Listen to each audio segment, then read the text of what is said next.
What's up, family? What's up, family? This is your boy JA, and welcome to Creative Conversations with JA. Creative Conversations with JA. I feel like I didn't talk to you in a minute, but we're on our new schedule, second Saturday, fourth Saturday. And so I'm just glad to be with you. Follow us on all our social media platforms. Creative Conversations with JA Facebook, Creative Conversations with JA Instagram, and Creative Conversations with JA on YouTube. Today's topic is ministry fatigue. Ministry fatigue. I have no guests today, um, but myself.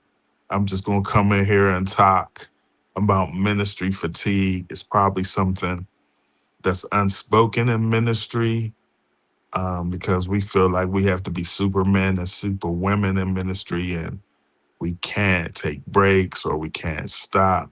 We don't want to stop any momentum. So we keep going and keep going and keep going. And this came up this week. I didn't know what the topic was going to be. Last month we talked about AI and AI, how it affects the graphic designer, and how we talked about AI, and that is a hotbed topic. It was a trending topic, but I don't know if we really talk about the toll that ministry takes on us mentally, physically, and even spiritually. And so I wanted to have this conversation about ministry fatigue. Sometimes we get tired, but we don't want to rest. I'm a person, I'm coming on here, I'm going to be very, very fully transparent. I'm a person that never believed in rest. Sometimes I still don't. Here's my schedule, family. Um, Currently working at Makers Clubhouse summer camp, which Bible Center does an amazing job. So here's my typical day: 8 to 4, Monday through Friday, and then from that during that week, I'm usually um, Ubering, maybe excuse me, I'm Ubering maybe 4 to 8. So I don't work two jobs. Well, not two jobs, but I don't work from basically 8 to 8. Then I get home, and sometimes I'll have a paper due because I'm a graduate student at Regent University. And I'm 21 credits away from graduation. So I should be graduating sometime in 2027. And so I got to worry about papers. I got to sometimes worry about class. And then um, that's kind of my typical day, Monday through Friday, Monday through Saturday sometimes. Sometimes I ride share on Saturday. And because I'm off on Saturdays from my, 9 to 5 or 8 to 4, um, I'll get up early, um, and maybe 8 to 8 Uber, probably a 12-hour Uber day. Takes a toll on my body, takes a toll on my mind, because I'm not as young as I used to be. Not young as I used to be. And I didn't even mention ministry yet, right? I didn't even mention ministry yet.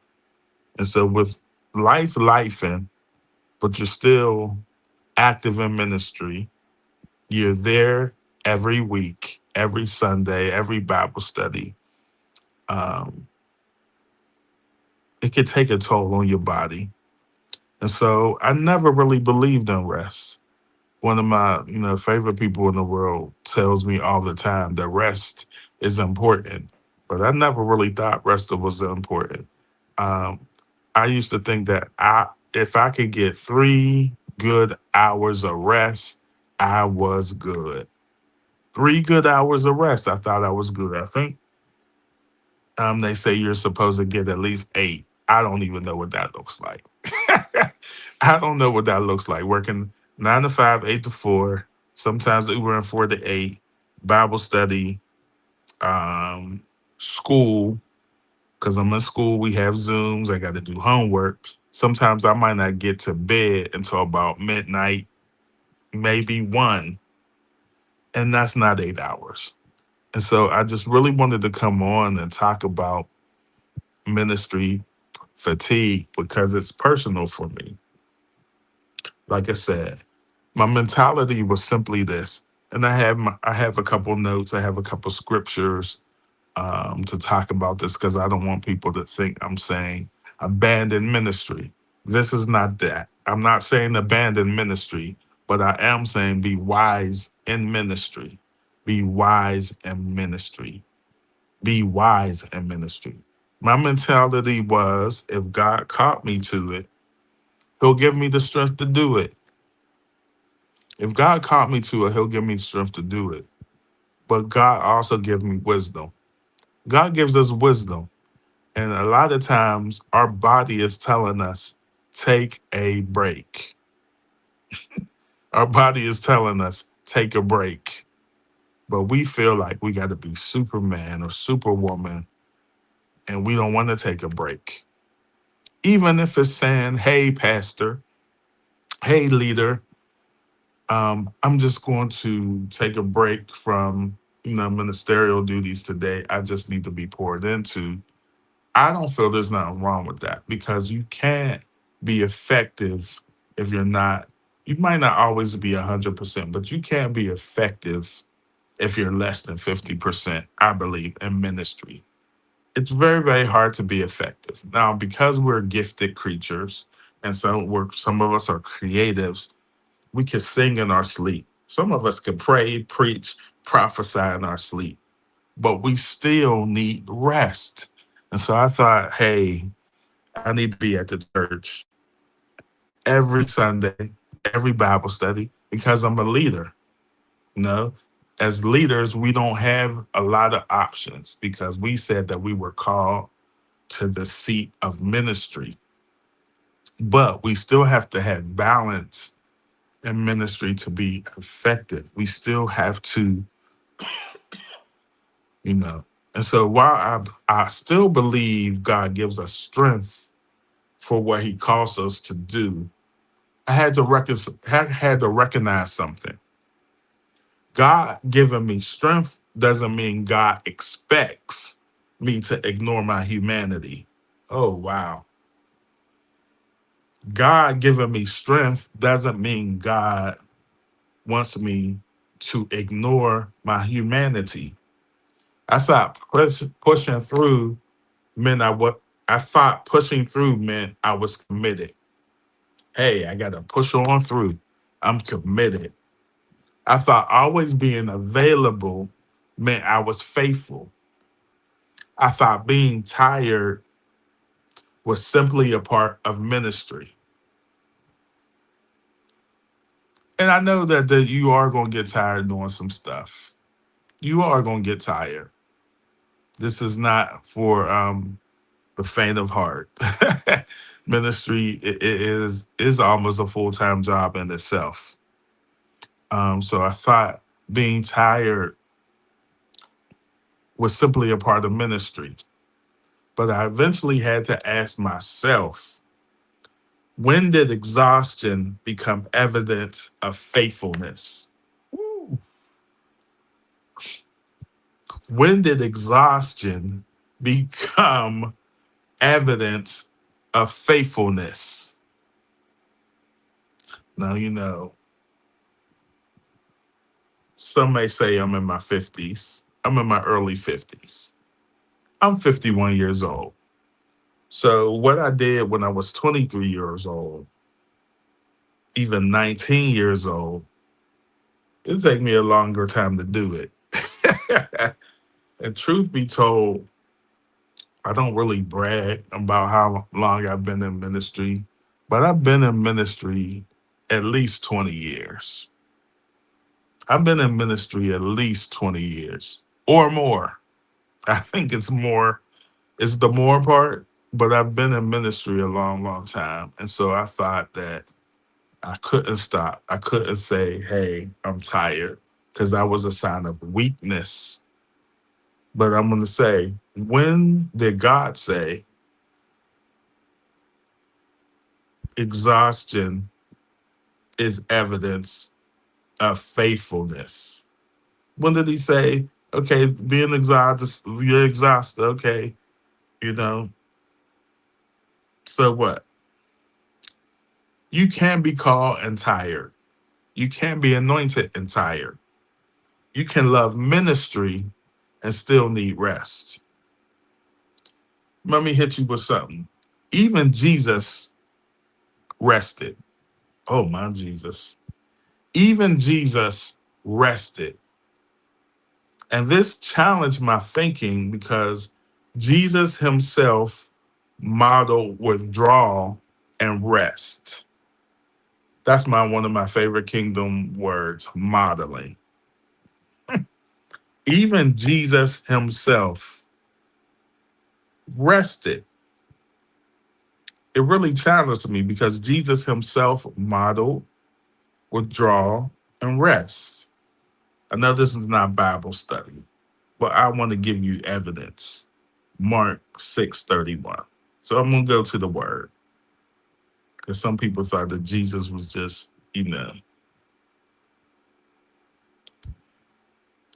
So let's go to Mark 6:31.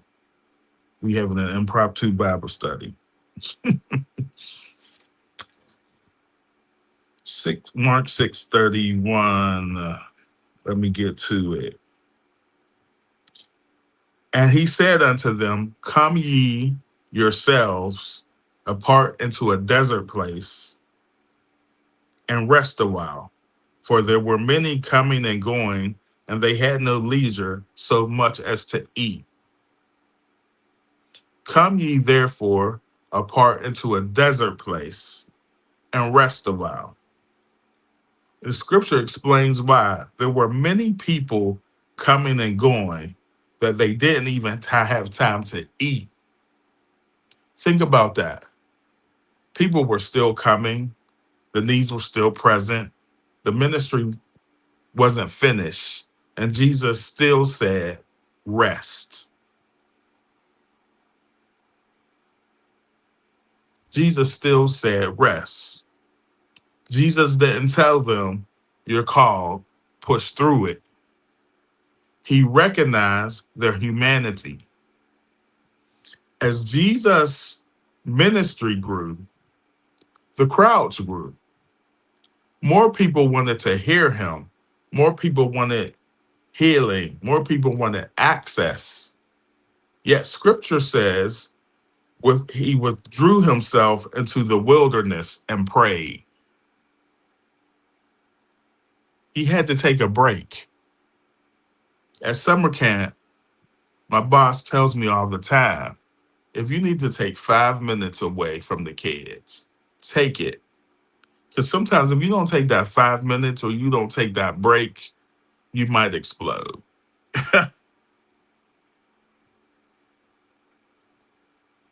You might explode. You might explode. So Jesus rested. Jesus rested. We have gifts and they're going to work, but Jesus rested.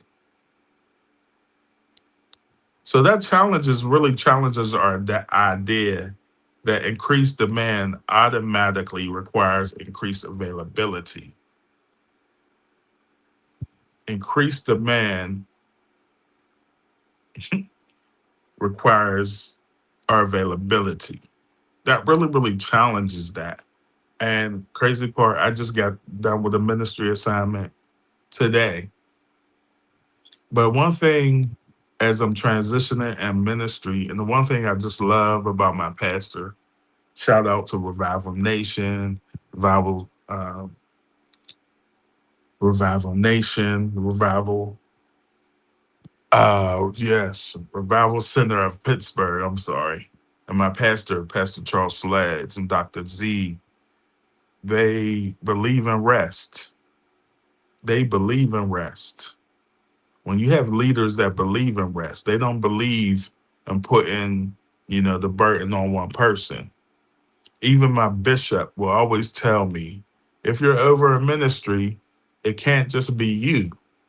You have to have somebody else because you're going to get tired. There are going to be times you don't you don't know if you're going to be sick, and so you always need somebody who can be your backup plan because man, ministry can be exhausting.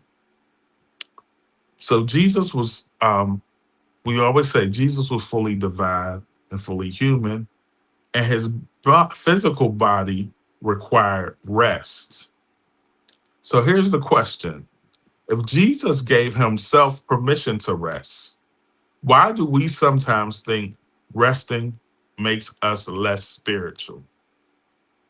Why do we think resting makes us less spiritual? We celebrate a haven't had off a Sunday. I'm at church every time the doors open. They call me anytime. Whatever the church needs, I'm there. But Jesus demonstrates you can love people without being endlessly available to people. Good Lord. You can love people without being endlessly available to people. You can step out away without walking away from your calling. We're not talking about walking away from a calling. We're not talking about I'm tired of my leaders. We're talking about using wisdom and resting. That's what we're talking about. We're talking about using wisdom and resting. No is not a bad word. No is not a bad word. I can't do it today. My pastor calls me and says, hey, can you do this, that, and the other? And then times past, I felt like I had to say yes. I couldn't decline. But sometimes I have to say, I'm just not available. I might not be available physically, but sometimes I might not be available mentally. And it's okay to say that. It's okay to say that. It's okay. This is going to sound like blasphemy to people. It's okay to take a Sunday off in ministry. Now, I'm not saying it's okay to take a Sunday off and say, I need to rest. That's why I think that I love live streams are such a blessing because you don't have to miss service, but sometimes being in service, your mindset, you're gonna be working.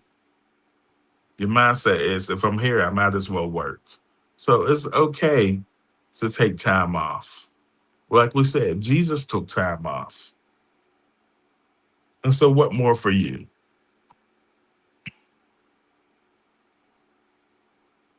The most spiritual thing you could do, this is gonna sound crazy.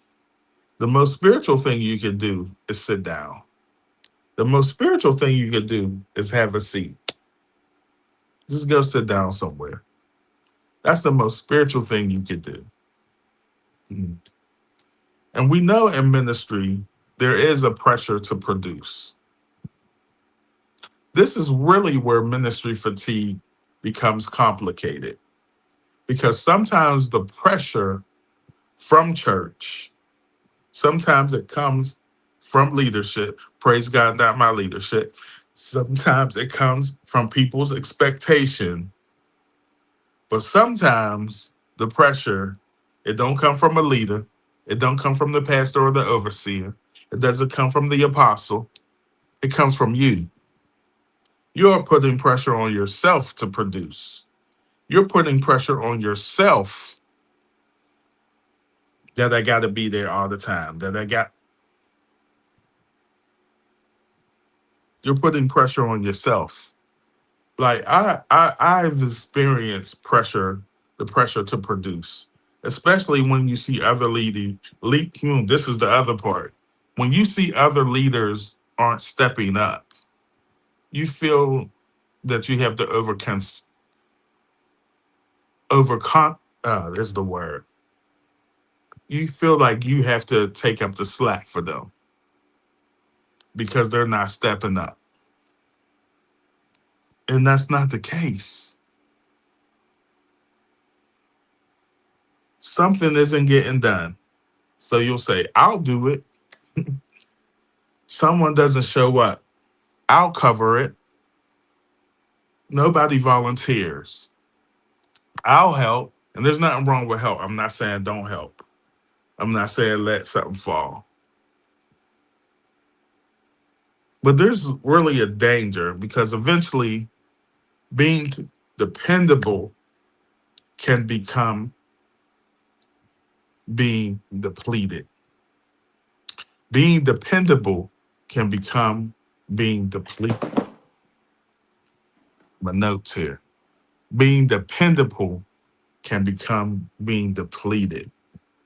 Ministry fatigue is a real thing. I've experienced it. Some I don't want to say I'm still experiencing it, but to be transparent, sometimes I do experience it. Um, I don't want to say I'm in a new church, but I'm really transitioning into my newer church. And in times past, I would be all in. I would be on the praise team, which my pastor and my worship leader said, "When did you do your audition for the praise team yet?" I'm like, "I'm gonna get to it." Um, like at my former church, and I loved it, and and it was all on me. I would I was over marketing. I was setting up, making sure the microphones are right. But then, and we had a booth, like we're in our sound booth. So I would hook up the screens, make sure the sound is okay. Um, but then when it was time for the choir to sing, I would come from the booth, sing in the choir, sing my two selections, then come back from the choir, run the sound booth, run the screen again. That was my daily routine, Sunday after Sunday. And nobody told me that I had to do it, but I just felt the need to fill in where needed. And that can be depleting. That can be very, very depleting. I mean, doing everything all the time.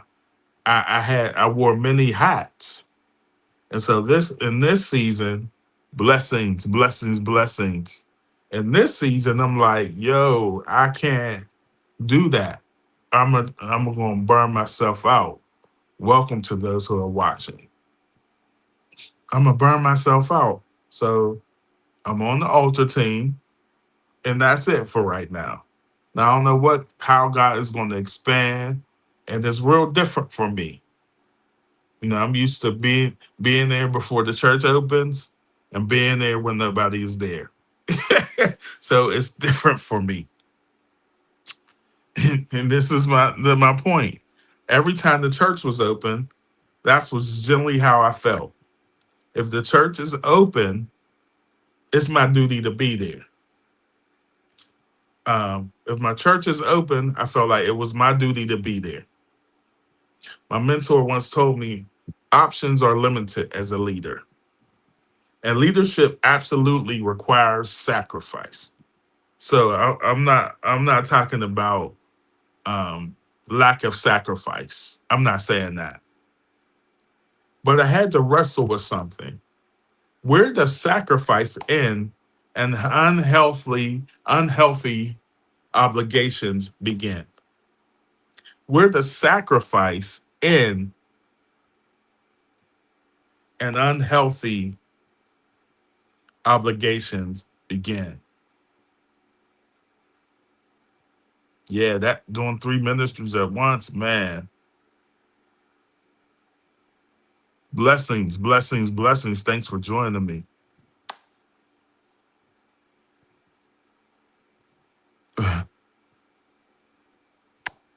Man, trying to fix all this stuff. Okay, we're back. Where does sacrifice end and unhealthy obligations begin? There were times I knew I was exhausted, but if I went to church and saw something needed to be done, automatically I would help. That's just my nature. I'm a helper. It doesn't matter my title. I'm gonna help you, especially if there's a chair that needs to be. I'm gonna help you. I don't feel that your title means that you don't have to sweep a floor. That I don't think that your title means you can't take out the garbage. Wherever the help is needed. My spiritual mother, Dr. Lilithorpe, would tell me, whatever you find your hands to do. Uh, Nobody even had to ask sometimes. And then that's when I realized, and I'm still learning this because it's hard for me. Um, I was at a function and I knew that they needed help. And my friends was like, they got it. It's hard for me. Yes, we're servants first. Thank you. We're servants first. And so it's hard to see something not being done and we not pick it up. But that's when I said that, and that leads us back. Where does sacrifice end and unhealthy obligation begin? My family is coming on. My family members is coming on. So because they might get me, because they know how I am. They know I don't get no rest. So I'm gonna try to behave. When you come to church because you need ministry, when you come to church because you need ministry, this is one that is important. What happens when the minister comes to church because they need ministry? The singer comes because they need worship. The musician wants to just want to sit in the congregation.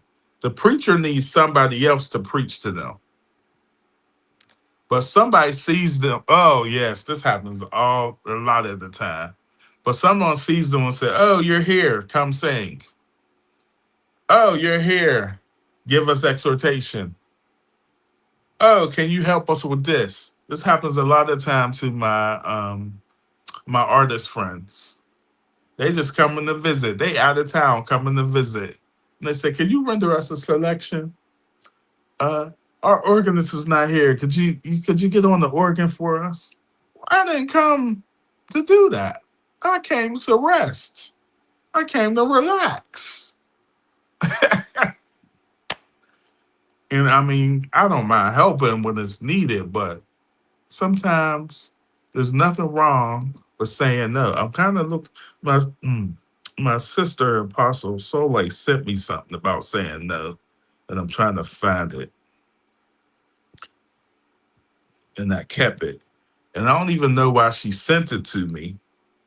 Well, I do know why she sent it to me because she knew I needed to hear it. Oh, don't tell me I erased it. I might have. I think I did. Oh, sis. Well, she sent me something that said it's okay to say no. And I said, "Ooh, I felt like she was trying to tell me something a little bit." Oh man, I erased it, and I shouldn't have. It was so good too. It was just basically about it's okay to say no. Yeah, they always want to put you to work, bruh. Always. Always. And so they ask you, can you do this? Can you do that? And suddenly, the place you came to be filled becomes another place you're expected to pour. Wow. You came to be filled, but now you're expected to pour. And sometimes, a lot of times, your pour might not be as effective as if you were filled. Wow. That ain't in the notes. And sometimes because we're gifted and because we're creatives, if you say, "Hey, elder, could you pray?" Yeah, I could pray. "Hey, can you do this? Can you do that?" I could do it, and I probably could do it okay. I could do it good. But if I was filled, if I got the refreshing that I need, we're talking about ministry fatigue. Ministry fatigue is a real thing. I, yeah, ministry fatigue is a real thing. It really is a real thing. Sometimes the people who pour need permission to sit in the audience. Sometimes the people who are pouring out, they need the permission to say, "I'm off today. I'm just getting what I need today. I know you might need some help in that area, but it's okay to say no. I promise you, saying no is okay. Because when you're not there, they gonna find somebody. I always say, you'll just run yourself and run yourself and run yourself. Guess what? When you pass away and be in the pearly gates, guess what they gonna do? They gonna find somebody to pray, preach, sing. They gonna find all those peoples. They gonna find somebody to do what you think can't be done. They gonna find somebody. Sometimes I don't need a microphone. Sometimes I don't even need an assignment.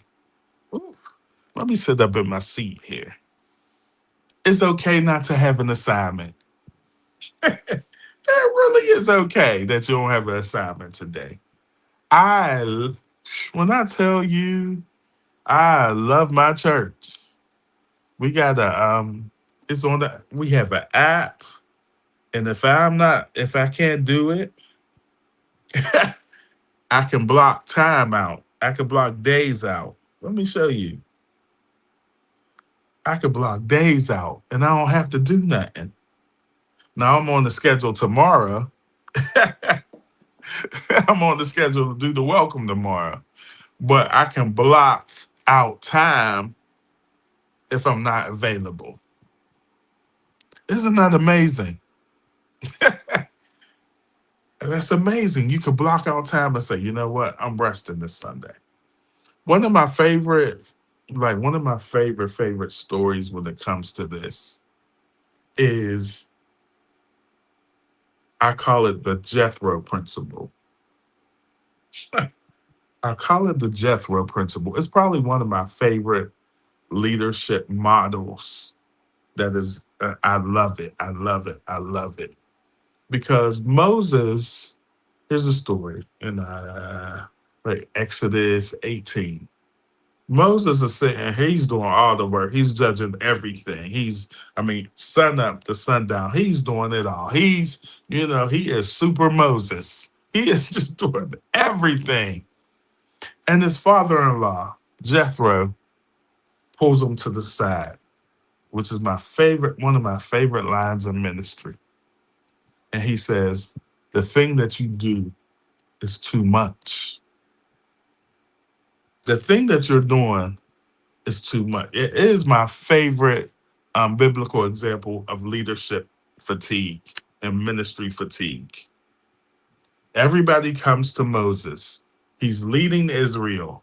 He's judging every dispute, every question, every problem, every decision is going through Moses.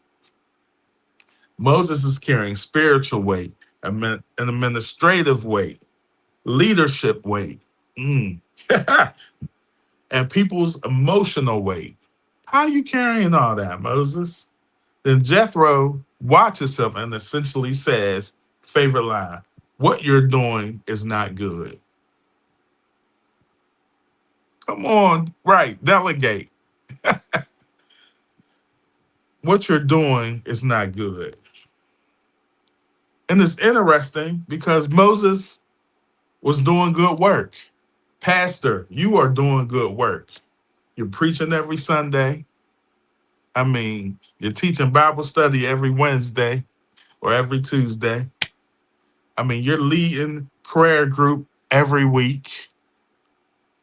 Doing good work. You're doing kingdom work. But he wasn't doing the work in a sustainable way. If you the only one preaching, teaching, leading prayer group, pastor, apostle, bishop, episcopal vicar, whatever your title is, you might got to take a step back. You got to take a step back. I feel like I'm teaching Bible study and not having a podcast. It's all right. I just want to tell you about ministry fatigue today because it's a real thing. Jethro warns Moses that both Moses and the people are going to wear themselves out because the burden is too heavy for one person. I know you want to be super prophet. I know you want to be super pastor, but you wearing yourself out and you wearing the people out. Like my brother said, delegate. Delegate is not a bad word. They didn't cuss at you, pastor. God told you to delegate. He meant that thing. Delegate. It's okay. It's really okay to delegate. Mm. Ooh. And then he got the revelation. And here's the revelation. The calling wasn't the problem. The assignment wasn't the problem. The method was the problem. Let me repeat that again. The calling wasn't the problem. The assignment wasn't the problem. The method was the problem. Sometimes we ask God, God, give me more strength. And God may be saying, why are you still carrying something I never told you to carry by yourself? Wow. Why are you carrying something and I never told you to carry it by yourself? Do you notice that Michael Jordan didn't win championships until he had people, teammates to help him? He was carrying a whole franchise on his back, wearing himself out. So Jethro's answer wasn't, Moses, pray harder. Good Lord. Yeah, I got to get out of here. Jethro ain't say, Moses, you got to pray harder. He said, delegate, share responsibility, develop leaders, develop leaders, develop leaders, develop leaders. Change the structure because sometimes the spiritual answer to exhaustion is a practical adjustment. Y'all just, ooh, I'm going to get in trouble. Y'all just had revival all week. And then you're going to have a second service on Sunday. Y'all just had revival all week. Singers straining their voices. I mean, singers can't hardly talk. You drained, the people was drained. Y'all had some good church for 3 days, 4 days. But you're going to still have a second service. Like I said, I praise God for the Revival Center of Pittsburgh. We had a conference, and then he said, okay, y'all, no Bible study this week. No morning prayer this week. What? No prayer? You thought it was blasphemy? No, because he knew that the people needed rest. What a concept. He knew that the people needed rest. Sometimes, oh, this is true. Other people see your fatigue before you do because you're so used to doing things tired. You're so used to doing things weak that you'll keep doing it until you're literally, your body will shut down. Blessings. Your body will shut down. There are times when I run, and my body said, all right, we can't move not one more inch. So sometimes I got to call off of work. That's why I got PTO. Praise God. That's right. That's why I got PTO. Because sometimes, and I'm just really not good at it. So I'm not telling you something. Hey, you should do this. I'm really not good at this. But I felt like it needed to be addressed because ministry fatigue is not a sin. Fatigue is not a sin. Fatigue is telling you you're doing too much. You're tired. You can't be. Now, I know some people's 50% is better than some people's 100%. Some people's 50% is better than some people's 100%. But you can't keep running yourself and running yourself and running yourself. And like I said, I just have to do better. Compartmentalizing. I got to do better. I got to map out a schedule. We got these expensive smartphones that tells us, give us reminders and everything else. Let me move forward. I didn't even think I was going to take up the full hour, but this is important. Yeah, some people will see your fatigue before you do. Jethro saw Moses' fatigue before he did, because Moses was doing this for so long, he didn't realize that it was taxing on his body, that it was taxing on his mental. One of my former students always, she would come in and say, "How's y'all mentals today? How's y'all mentals right now? How's your mentals? How is your mental capacity right now?" It's okay to take a break. Taking a break is not a cuss word. Taking a break is not being lazy. It's being wise. He gives us wisdom with these bodies. Bible says that your body is a temple. How is your temple? Not even in my notes. How is your temple? Are you giving it what it needs? Because Lord knows, Ubering, I'm on the go. So how can I eat a well balanced meal? Drinking energy drinks that don't mean me no good, just so I could keep up.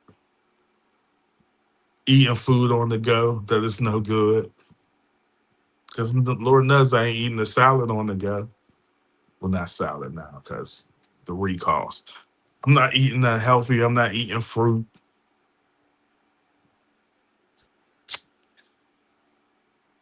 People see your fatigue before you do. But fatigue shows up in an abundant of ways. It shows up. You're irritable. You snap at people. You're impatient. You're in isolation, lack of joy, resentment. I mean, it just is a list of things, man. And you can still preach tired. You can still sing tired. You can still lead tired. You can still smile tired, which means functioning.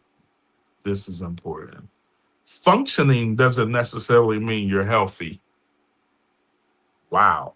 We can end this thing right here. Functioning doesn't mean you're healthy.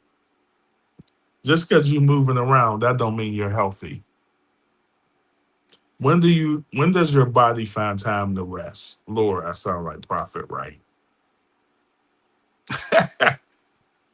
When does your body have time to rest?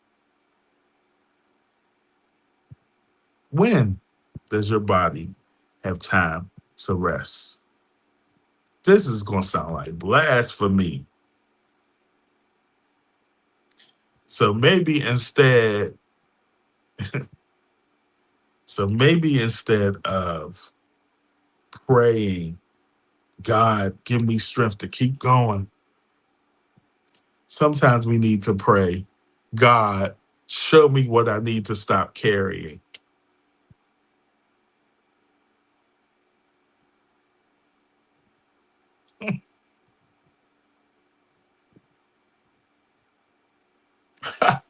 Lord, I had to pause. Show me what I need to stop carrying. That's gonna sound harsh to us as servants, and we should all be, but that's gonna sound harsh. Show me what I don't need to be carrying. Show me what I need to stop carrying. Ministry fatigue doesn't stay. Ministry fatigue doesn't stay in ministry. Like this is where it gets serious because fatigue doesn't remain inside the church building. It follows you home. Woo! It interferes with your family, your relationships, your friendships, your patience, your emotional availability, your ability to be present. Wow. Because your first ministry is family, but you've been down at the church more than you've been at home. Good Lord. Your first ministry is your family. When is the last time you spent time with your spouse? Wow. When is the last time you spent time with your kids?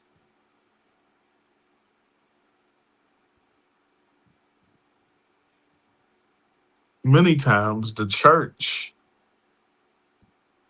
not a church bash, the church gets the best version of ourselves.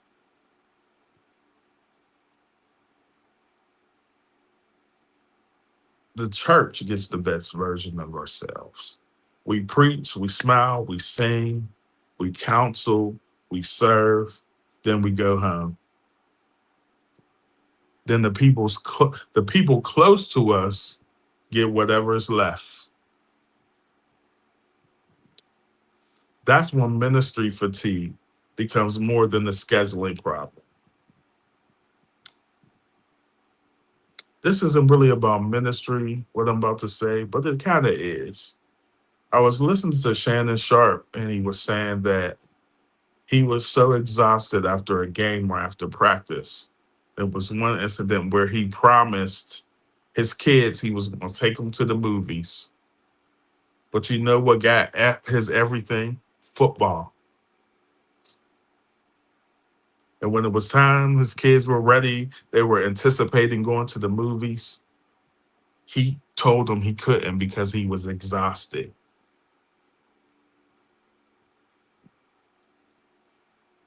How many times has that happened for you? You've preached, you prophesied, you sung, you done cast out 58 demons. But then when you get home, you don't have nothing for wifey. You don't have nothing for husband. You don't have nothing for your sons and your daughters. Wow. I ain't even mean to go down that route.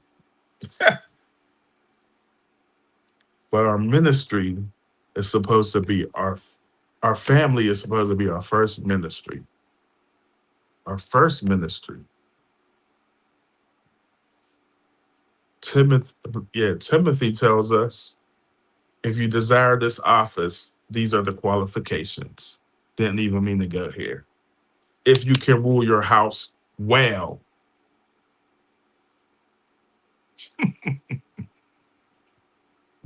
then do ministry.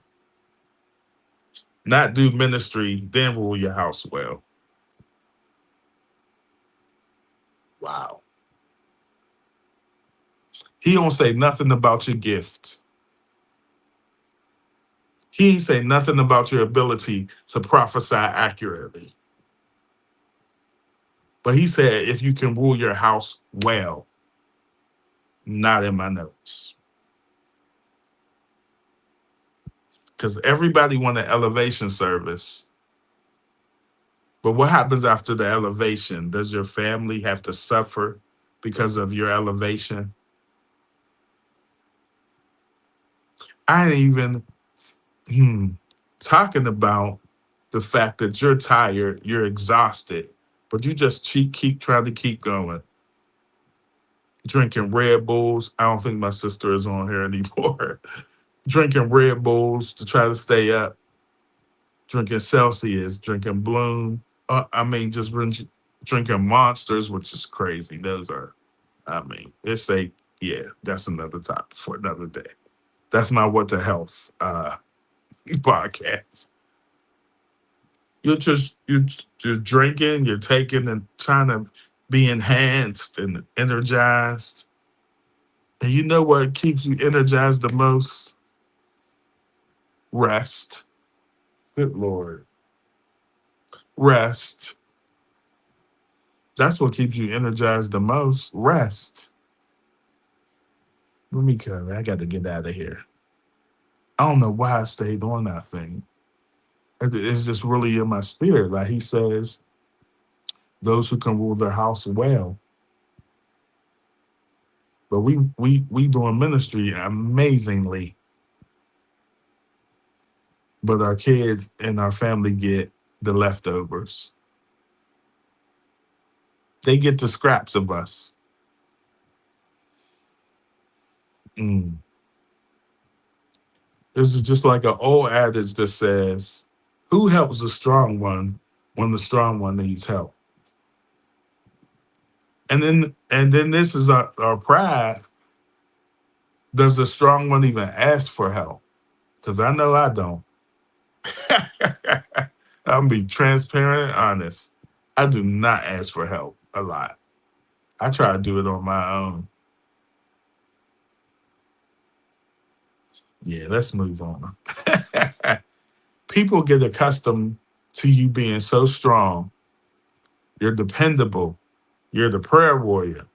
You're the preacher. You're the fixer. Good Lord. I'm sorry, y'all. I got to get these.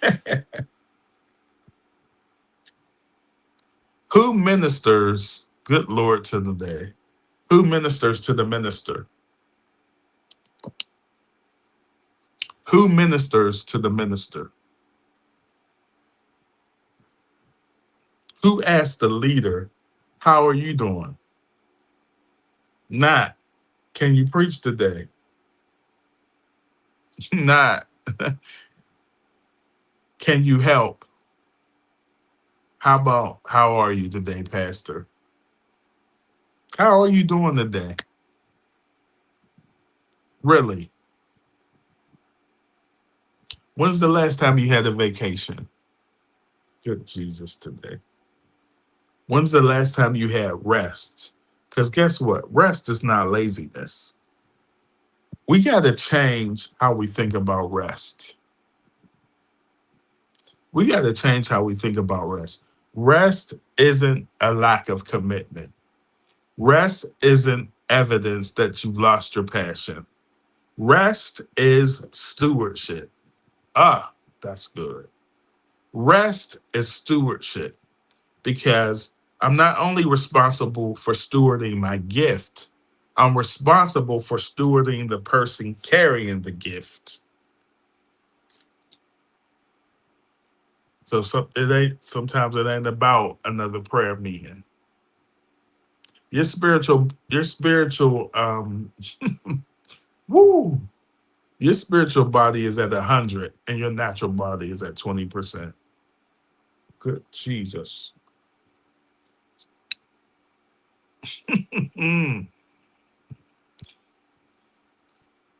Rest is stewardship.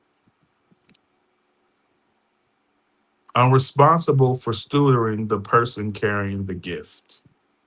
We spend so much time protecting the ministry. We spend so much time protecting the ministry, protecting the reputation, protecting the assignment, protecting the calendar. But sometimes you got to protect your soul, not just your schedule. Sometimes you have to protect your soul, not just your schedule. I'm going to do it the last time for the Holy Ghost. Sometimes you got to protect your soul, not just your schedule, because you can clear your calendar and still be exhausted.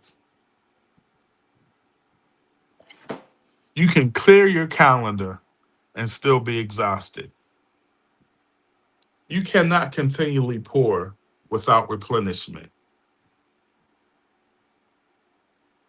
You can't continually pour without replenishment. Eventually, constant pouring changes what you're pouring. Now you're serving resentfully, you're short tempered, you're disconnected, you're going through emotions. You're doing ministry because you're obligated rather than because you're healthy enough to serve. You're doing ministry because there's an obligation, but you're not even healthy enough to serve. You're doing ministry out of obligation. You're doing ministry out of a guilt trip. Oh my God. That's why our pastor says, I don't want you to do it because you feel like I need you.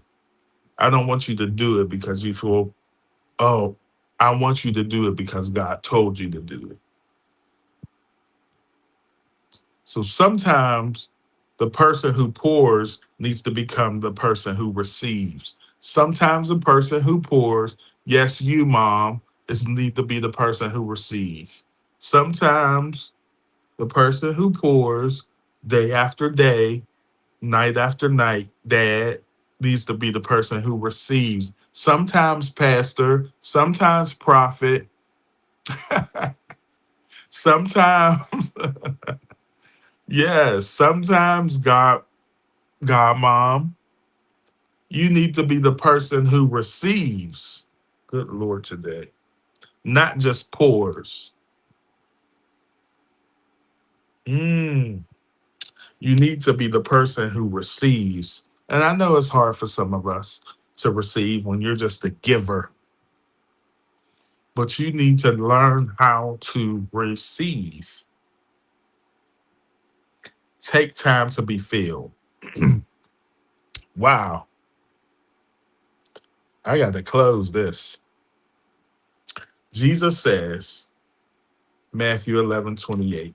Come unto me, all ye that labor or heavy laden, I will give you rest.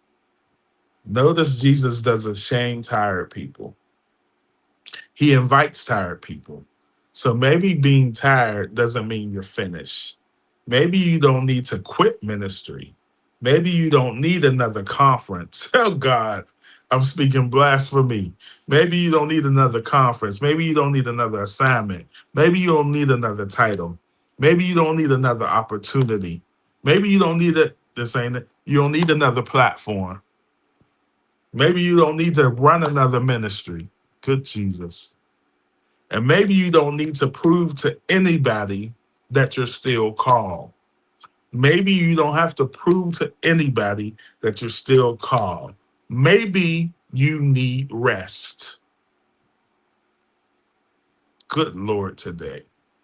Because sometimes God isn't trying to get another thing out of you. He's trying to put something back into you. So, to every leader, to every preacher, every singer, musician, pastor, volunteer, to every person who's constantly pouring, take time to be filled. You can be called and tired. You can be anointed and tired. You can love God deeply and still need rest. And needing rest doesn't mean you've abandoned the assignment. Needing rest doesn't mean you've abandoned the assignment. Sometimes rest is how you remain healthy enough to finish the assignment.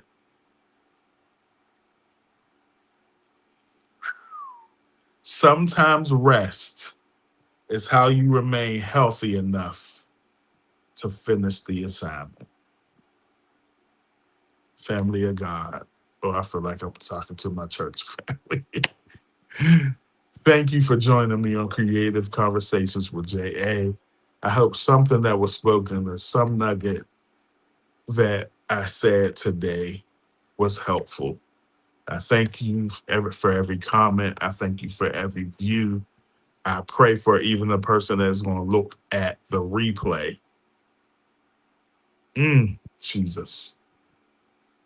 And like I always say, thank you for having a creative conversation with me. Let's see what my people say there. Thank you, everybody, for joining me.